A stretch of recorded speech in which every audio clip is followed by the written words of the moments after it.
शुरुआत करते हैं बॉम्बे हाई कोर्ट से, जहां अलग ही पिक्चर चल रही है। अपने हिंदुस्तानी भाऊ याद है ना, उन्होंने फराह खान के खिलाफ एक पिटीशन डाल दी थी। क्यों? क्योंकि फराह ने एक शो में बोल दिया था कि होली छपरियों का फेस्टिवल है। इस पे भाऊ को आ गया गुस्सा, बोले हिंदू सेंटीमेंट हर्ट हो गए। लेकिन कोर्ट ने भाऊ को ही ग्रिल कर दिया। जैसा बोले तुम इतना सेंसिटिव क्यों हो रहे हो, यहाँ पब्लिसिटी के लिए आए हो क्या? वो छपरी बोली लेकिन तुम तो छपरी हो ही नहीं, तो तुमको काय के लिए मिर्च लगी? कोर्ट ने कहा कि हमारे पास पहले से ही 200 से ज्यादा केसेस हैं और तुम ये सब लेके आ रहे हो। जब हिंदुस्तानी भाऊ के वकील ने बताया कि चैनल ने वो लाइन हटा दी है, तो कोर्ट ने पिटीशन विथड्रॉ करने की अनुमति दे दी। आखिर में जज ने हल्के फुल्के अंदाज में कहा कि अपने क्लाइंट को बोलो नेशनल ज्योग्राफिक देके खुश रहेगा। खैर सही है, ये मैटर क्लोज हो गया। अब चलते हैं मध्य प्रदेश, जहां एक सोशल वर्कर भाई साहब श्रमदान कर रहे थे। मंदिर बन रहा था तो भाई ने सोचा कि एक दो फोटो खिंचवा लेते हैं, सोशल मीडिया पे डालेंगे, लाइक्स आएंगे, सेवा का सेवा, फोटो का फोटो। लेबर ने सीमेंट की तसली दी, भाई ने पोज मारा, पर फोटोग्राफर बोला एक तसला और फोटो नहीं आई, एक बार और, फोटो अच्छी नहीं आई। बस इतना सुनते ही भाई फिर से पोज बनाने लगे और धड़ाम से 6 फुट गहरे गड्ढे में।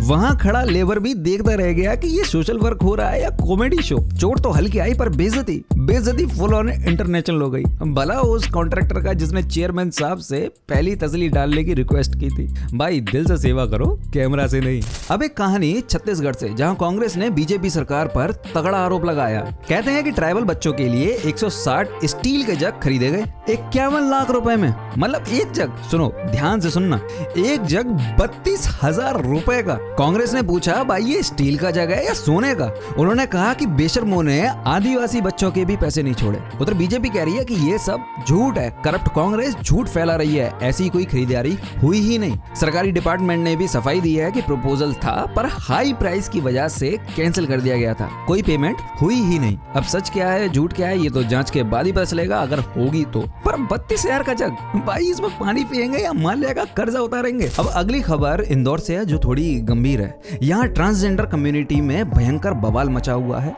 हिंदू ट्रांसजेंडर ग्रुप ने आरोप लगाया है कि मुस्लिम ट्रांसजेंडर ग्रुप उन पर जबरदस्ती धर्म बदलने का दबाव बना रहे हैं। और मामला यही नहीं रुकता, आरोप है कि जो मना कर रहा है उसे HIV इन्फेक्टेड सिरिंज से इंजेक्शन लगा दे रहे हैं। सकीना गुरु नाम की एक हिंदू ट्रांसजेंडर लीडर ने कहा है कि लगभग 60 लोग इसका शिकार हो चुके हैं, जिनमें से 12 का इलाज चल रहा है। वकील ने तो इसको किन्नर जिहाद तक कह दिया और PMO से लेकर CJI तक शिकायत कर दी गई है। दोनों ग्रुप्स में पहले भी झगड़े हुए हैं। पुलिस ने अब एक स्पेशल इन्वेस्टिगेशन टीम यानी SIT बना दी है और जांच कर रही है। मामला बहुत सेंसिटिव है, देखते हैं सच्चाई क्या निकलती है। सोशल मीडिया पे आजकल कुछ भी वायरल हो जाता है। ऐसा ही कुछ हुआ राहुल गांधी के साथ लखनऊ कोर्ट में।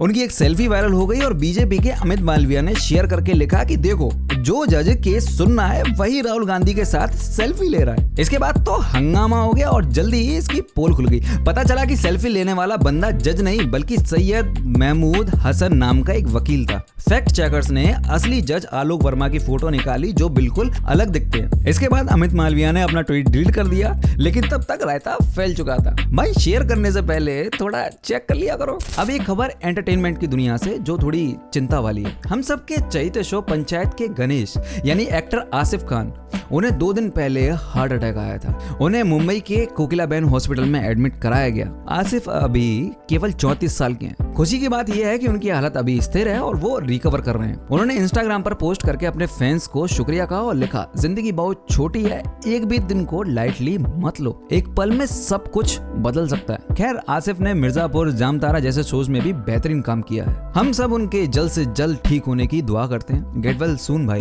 और अब एक बहुत ही दुख भरी खबर, दुनिया के सबसे बुजुर्ग मैराथन रनर टर्बेन टोर्नेडो यानी फौजा सिंह जी अब हमारे बीच नहीं रहे।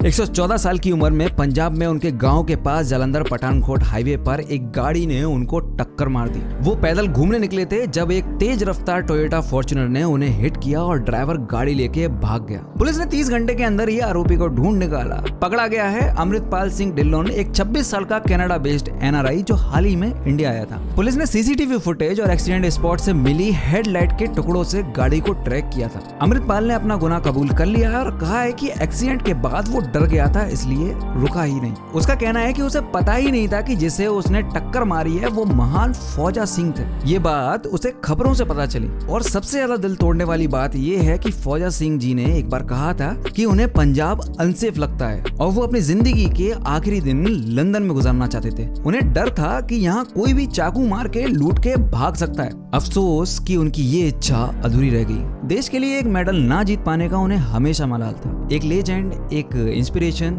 आज सिर्फ यादों में जिंदा है। उनकी आत्मा को शांति मिले। तो भाई लोग, ये थी आज की कुछ खट्टी मीठी और तीखी खबरें। जिंदगी में उतार चढ़ाव आते रहते हैं, बस आप अपना ख्याल रखो और अलर्ट रहो। ये वीडियो अगर अच्छी लगी हो तो लाइक करना और चैनल को सब्सक्राइब करना मत भूलना प्लीज यार। मिलते हैं अगले वीडियो में कुछ और मसालेदार खबरों के साथ। तब तक के लिए जय हिंद।